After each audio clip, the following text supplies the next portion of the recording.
आदाब दोस्तों, यमन वो नाम जो कई लोगों ने हंसी में उड़ाया, आज उसी यमन ने पूरी दुनिया को अपना हौसला, हिकमत और इंसानियत दिखा दी है।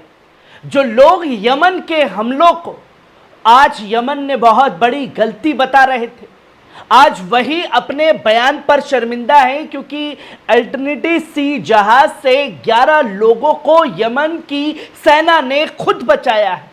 जिस यमन के नाम पर आसमान की तरफ देख करके थूक रहे थे, आज वही थूका हुआ उनके चेहरे पर वापस गिर पड़ा है।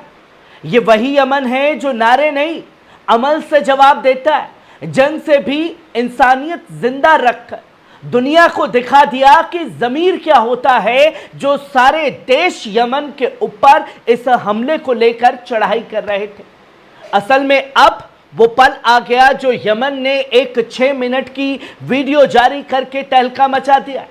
जहां पहली खबर देखें, यमन की सेना ने आज एक बड़ा इंकशाफ किया और इस बार निशाने पर थी वही बदनाम कार्गो शिप अल्टरनेटिव सी। हूती फोर्सेस के हर्बी मीडिया ने सोमवार को वो फुटेज जारी की जिसमें दिखाया गया कि यमन की नेवी ने 2 दिन तक चलने वाले तलाशी और बचाव मिशन में 11 नाविकों को बचा लिया, जिसमें से 2 जख्मी थे जिन्हें फौरी तौर पर तिब्बी देखभाल दी गई। मगर अफसोस, एक लाश भी मिली जिसे अस्पताल के मुर्दा घर में मुंतकिल किया गया। वीडियो में जहाज के अमले ने इकरार किया कि उन्होंने हूतियों के उस नेवी पाबंदी पर कानून को तोड़ा जिसमें इजरायली बंदरगाहों की तरफ जाने वाले जहाज़ों पर रोक लगाई गई थी।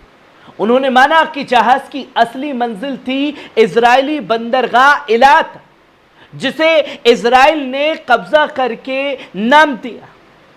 शिप सोमालिया के बंदरगाह बरबरा से चली थी, लेकिन सऊदी अरब के जद्दा पोर्ट को एक झूठा बहाना बनाया गया ताकि उसे जरूरी सामान और ईंधन मिल सके। जहाज के अमले ने खुले अल्फाज में बाकी तमाम मरीन कंपनियों को मुतनबे किया कि इजराइल से कारोबारी रिश्ता रखना अब जान का सौदा है। उन्होंने कहा कि समुंदर में नेविगेशन सिस्टम ऑफ करके चलना खतरनाक है और इससे जहाज़ों की शिनाख्त मुमकिन नहीं होती। आखिर में अमले ने फ़लस्तीन के अवाम से माफ़ी तलब की और अफसोस जताया कि उनकी जहाज़ इजरायली बंदरगाह जा रही थी। याद रहे, ये वही 9 जुलाई का हमला है जिसमें एक अल्टरनेटिव सी को 6 क्रूज मिसाइलों और एक ड्रोन बोट से निशाना बनाया गया और उसको समुंदर में डुबाता हुआ वीडियो जारी किया। और इस हमले के बाद तमाम लोगों ने चढ़ाई करती कि यमन ने बहुत बड़ी गलती की, यमन को ऐसा नहीं करना चाहिए था। फिर यमन में और इजराइल में क्या फर्क रह गया? आज लोग वो फर्क भी देख रहे हैं जहां अगर हमला किया तो मजलूमों को बचाने का काम भी यमनी की सेना द्वारा किया गया है। और सिर्फ यही खबर नहीं है दोस्तों, आप दूसरी खबर देखिए। यमन की तरफ से एक और बड़ी धमाकेदार खबर इस वक्त सामने आ रही है और इस बार यमन की सेना ने कौमी ताकतें खुलकर चीन, तुर्की, यूएई और मिस्र की शिपिंग कंपनियों को भी वार्निंग दे चुकी है। जो कंपनियां रिपोर्ट्स के मुताबिक आने वाले चंद घंटों में यमन उन तमाम जहाज़ों को निशाना बना सकता है जो इजराइल से कारोबारी राब्ता रखते हैं, चाहे उनका ताल्लुक किसी भी मुल्क से क्यों ना हो। क्योंकि यमन की हूती मुजाहिदीन बार बार कह चुके हैं कि जो भी जहाज इजरायली मुनाफे के सिलसिले को जिंदा रखेगा वो जंग का हिस्सा समझा जाएगा। अब उन्होंने ये ऐलान किया है कि फेज 4 की इस जंग में किसी मुल्क की शिनाख्त मायने नहीं रखती, बस निस्बत मायने रखती है। चाहे वो जहाज चीन का हो या तुर्की का, हम उसे निशाना बनाने से बाज नहीं आएंगे, क्योंकि वो हमारे मजलूमों के भाइयों, फिलिस्तीन भाइयों के खिलाफ जो है कार्य कर रहा है। और यही धमकी यूएई को भी दी गई है, जो सीधा निशाना बनाएगा, कह दिया गया यमन का ये ऐलान ना सिर्फ दिलेरी की मिसाल है, बल्कि वो आवाज है जो गजा के हर जख्मी बच्चे की सदा बन चुकी है। यमन आज सिर्फ जंग नहीं लड़ रहा है दोस्तों, यमन वो जमीर है जो पूरी उम्मत की खामोशी को तोड़ रहा है और बता रहा है कि मजलूमों का साथ कैसे दिया जा सकता है। जहां बड़ी बड़ी हुकूमतें खामोश हैं, वहां यमन का ये कदम इजरायली जुल्म के खिलाफ सीधा ऐलान जंग है। तो दोस्तों, सवाल सिर्फ इतना है, क्या बाकी ममालिक अब भी तिजारत को तरजीह देंगे या इंसानियत का साथ देंगे यमन की इस मुहिम में? वहीं आप तीसरी खबर देखें, इस मुहिम में चीन ने यमन के समुद्री घेराबंदी के चौथे मरहले को खुला समर्थन दे दिया और उन तमाम कंपनियों को अलर्ट किया कि आप इजराइल जाने से बचेंगे।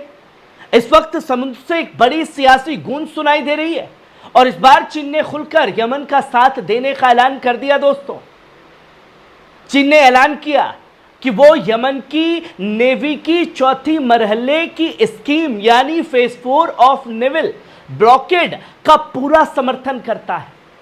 इस मरहले में यमन ने साफ किया कि अब हर वो जहाज इजराइल के कारोबारी रिश्ता रखता हुआ, चाहे वो किसी भी मुल्क का हो, हमारे टारगेट पर होगा। और चीन को भी यह पैगाम भेजा था और चीन ने अपनी कंपनियों को अलर्ट कर दिया, हलीफ का साथ नहीं बल्कि ये गजा के मजलूमों के साथ खड़े होने का ऐलान है। इसलिए हम अपनी भी कंपनियों को बोलते हैं कि उनसे ताल्लुकात खत्म करें इजराइल से और लाल सागर जाने से बचें। इस मुहिम में चीनी हुकूमत जो है वो यमन की तायद करती है। क्या अब लाल सागर से उठने वाली ये लहर दुनिया की खामोशी को तोड़ सकेगी, जिसका कदम तो उठा दिया गया है यमन द्वारा और चीन का समर्थन मिल गया है। वहीं आप चौथी खबर देखें, यमनी अफवाज की कार्रवाई भी शुरू हो चुकी है। कल ऐलान, आज से एक्शन शुरू। एक और अहम फैसला खून मोड़ पर यमन की जंग पहुंच चुकी है।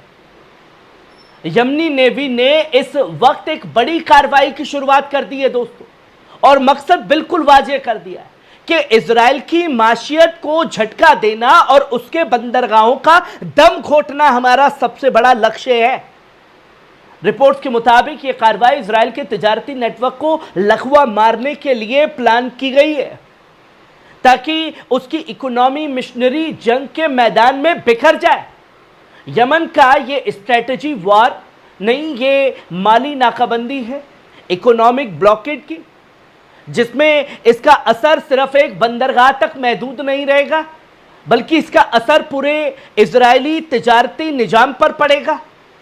क्या ये दलेरी कदम इजराइल को घुटनों पर लाने के लिए काफी होगा?